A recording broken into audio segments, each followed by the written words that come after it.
Ahojte, vítajte pri ďalšej epizóde nášho podcastu Offroad život, kde sa rozprávame o všetkom, čo vonia benzínom, slobodou a dobrodružstvom.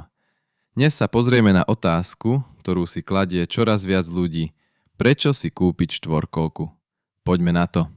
Štvorkolka nie je len vozidlo. Je to vstupenka do sveta, kde neexistujú cesty ani obmedzenia. Chceš sa dostať do hôr, na lúky, do lesa, alebo na miesto, kde bežné auto skončí? Štvorkolka ti dá slobodu pohybu ako málo ktorý dopravný prostriedok. Štvorkolka je čistá zábava. Jazda cez bahno, cez kaluže, cez sneh, hore kopcom či cez piesok. To všetko ti vyčarí úsmev na tvári. Je to forma relaxu, ktorá prebudí tvoje zmysly a vyčistí hlavu po náročnom týždni. Nie je to len o zábave. Štvorkolka je aj silný pracant. Či už si farmár, lesník, poľovník alebo chatár, štvorkolka ti pomôže ťahať náklad, prepravovať materiál a dostať sa tam, kam sa bežné vozidlo nedostane. Štvorkolky môžu byť aj skvelým spôsobom, ako tráviť čas s rodinou. Existujú modely pre dvoch, ba aj pre štyroch.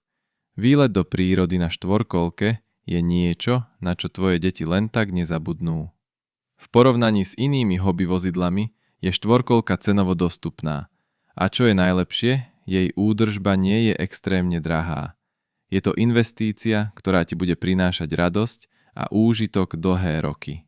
Tak čo, stále váhaš? Štvorkolka je kombinácia dobrodružstva, praktickosti a radosti z jazdy. Či už si mestský človek, túžiaci po úniku do prírody, alebo vidiečan hľadajúci spoľahlivého pomocníka, štvorkolka má čo ponúknuť každému. Ak sa ti táto epizóda páčila, daj nám follow a počujeme sa už čoskoro pri ďalšej offroad téme. Maj sa dobre a nezabudni, život je krátky, choď do terénu.